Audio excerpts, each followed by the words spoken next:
So guys, this is a really crappy day in Vancouver right now. A while ago I made a video on how to shift in an automatic car in manual mode. After I recorded it, after I got a couple questions, I realized that I didn't really explain how to downshift. I only explained how to upshift. For people who are just starting to shift the gears by themselves, they shouldn't try to downshift yet. Automatic cars downshift for you when you come to a complete stop, or if you're putting a big load on the engine, so it would just downshift for you when you need it to. But there's obviously some situations where you want to downshift yourself. Do not practice that until you get super comfortable with upshifting on your own. For example, for me, it took me about 8 months to get comfortable with upshifting. Actually, I started practicing it even earlier, so maybe about a year. And then after you feel super comfortable with upshifting, you can try to downshift. So downshifting works this way. You kind of have to almost match the revs in different gears. You know, when you're in first gear and your RPM gauge says around 5,000 RPMs, right? When you upshift to the second gear, your RPM gauge goes down, right? Because the 5,000 RPMs in the first gear is actually, let's say, 4,000 RPM in the second gear. So as you shift up, the RPMs go down. When you're downshifting, it's exactly opposite. So for example, if you're in fifth gear in 3,000 RPM, and if you're going to downshift to a fourth gear, then it might be 4,000 RPM, which is higher RPM than it was before. That's what gives the engine extra power.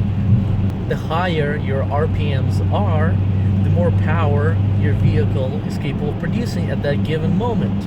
If you noticed, in an automatic mode, if you're trying to pass someone, you push the gas pedal hard and the engine starts working more. 99% of the time, it switches to a lower gear because it's easier to get it up to speed than a bigger gear. So there is a red line on your tachometer, and you do not want the RPMs to go into that line. You don't want the engine to spin at speeds faster than where your red line starts, because that might damage the engine because it's spinning too fast, right? It's just if you were spinning too fast in a circle, you'd get dizzy and throw up. Same idea. You don't want to overpower the vehicle. So when you were upshifting, the only time when you cared about the red line is when you were approaching it, and you were supposed to upshift before the red line, or right at it if you're extreme, I guess. Now you're also worried about the red line, but when you're trying to downshift, the revs go up, right? So for example, if you're right beside the red line and you downshift, so what will happen? The revs will go up, which means the engine will go above the red line. And as we discussed, we don't want to do that because that would damage the engine. So you kind of have to either be on the safe side or learn what RPMs in the higher gear match up with what RPMs in the lower gear.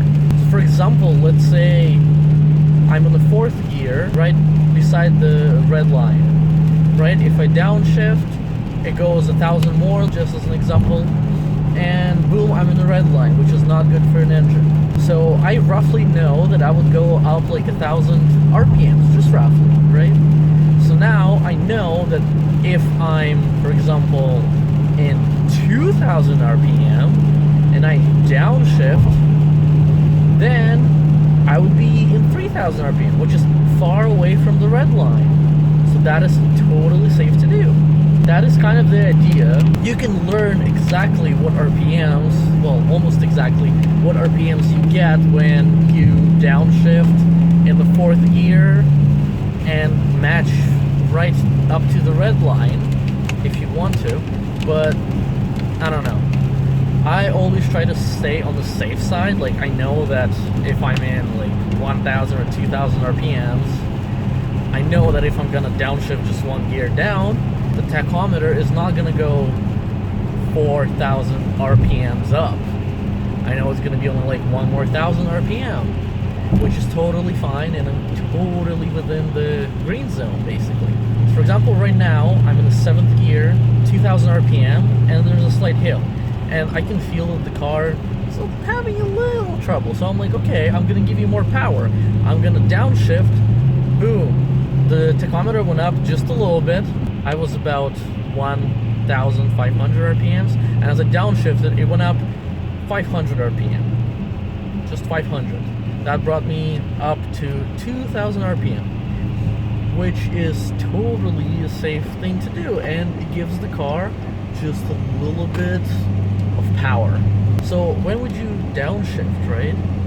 For example, if you're starting to go uphill and you can feel that the car is having a little trouble, right? You can downshift a gear or two to just give it a little power and help it get up the hill. So another reason why you would downshift is when you're approaching a red light, you saw the opposite traffic light, that it just turned red. So you know that this light is gonna go green in like a couple seconds. But since you are coming to the red light in, let's say, 4th gear, you will not be able to accelerate super fast out of it. What you can do, you can downshift if your RPMs allow it as soon as it turns green and accelerate through now turned green light. Another reason why you would want to downshift, let's say you're going through a green light, right? And it just turned yellow, right? And you're trying to decide if you're gonna make it or not. So you have a couple options, right? You can either stop or go through. And sometimes there's this area where you cannot safely stop, but if you're gonna continue going the same speed you're going, you're gonna end up running the red light. So what you need to do, you need to accelerate to get the most out of your car at a given time, right? Your RPMs need to be higher up. But since you are just casually cruising, saving gas, your RPMs are not that high right now. You need to downshift to get the RPMs higher, get more power out of the engine, accelerate through the yellow light, and not run the red light. So that's it for today. You can leave some comments if you still have additional questions. I can maybe make another video, clarify something else. Leave a like, subscribe, leave a comment if you need to. I'll try to answer them all, to be honest. Yeah, bye.